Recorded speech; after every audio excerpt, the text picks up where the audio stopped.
Hi, I'm Kevin, And I'm Amanda. and we are serving up All that jam.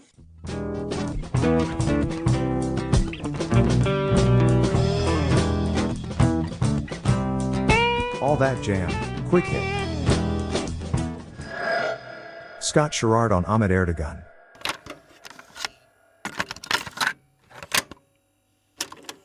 They can't allow it to not be categorized. Well, they were locked in demographic. Let's say the dirty words. They were locked in demographic marketing. They couldn't bridge the gap that Jerry Wexler and Ahmet Ertegun and Mo Austin and David Geffen could.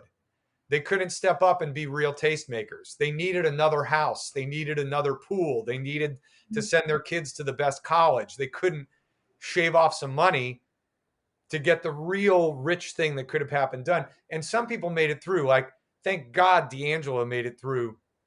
Um, Soul Live made it through because of, Jeff starting a label. Without Eric Krasno's brother Jeff starting that label, I don't think they would have gotten a fair shot and gotten over to Blue Note. I mean, that's what I observed at the time. And I was proud to see things like that make it through. Michelle Ndegeocello was another person. It's like, thank God somebody had the idea for her to do that song with John Mellencamp, because those fumes got us genius music. Like, records are timeless that I still listen to. But that was by hook or crook back then. If that scene had an Ahmet Ertegun or a Jerry Wexler or an active version, because Ahmet was around and he was a fan of all this stuff, and I used to meet with him, but he was a chairman. He was an active player. He couldn't get anything done. And trust me, he had nothing but expletives come out of his mouth when he would talk about the underlings at Atlantic Records back then. Didn't he give you some advice? I mean, I feel like I had read somewhere about a label and avoiding that, or that's something that you didn't need.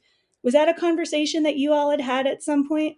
I went to his office a couple times and had these long meetings, and we would talk about everything from Ray Charles to the Rolling Stones to, even, things he was fans of that he helped with, like Hall & Oates and all these different acts. Mike Bloomfield, he was a big fan of. King Curtis, Duane Allman, this was all coming up way before I met Greg or Levon Helm or Little Feat guys. I mean, I was 21 years old when I first met Ahmet, 22, 21. It was like when I was ramping up to do Henry Street Soul. This is before I even got, because he would go to the bars, and Ahmet used to talk shit about all the younger guys who were A&R people or label people, because they would never think to step in a bar. They'd take a car service from Connecticut into the office from 9 to 5 and take it back at the end of the day. Ahmet, the next thing he'd do at 5 o'clock is go have a great meal and then go to Terra Blues or the Bitter End. He'd go down to Bleecker Street. He'd sit in the back. And I remember before cigarettes were banned, he'd be in the back. And he'd be back there smoking, watching one of my mentors, Bill Sims, or hanging out and going to the jam sessions. I mean, that's how he first heard me. He went to the Terra Blues jam session. He was listening, and he was friends with musicians, and he wanted to be part of something all the way to the end, all the way to the point where he couldn't walk and then eventually died.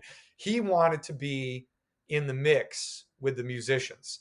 And there wasn't a single label person that I was aware of in New York City in the late 90s, early 2000s who had any interest in being at a gig unless they got 20 phone calls or, were dragged there by an established manager.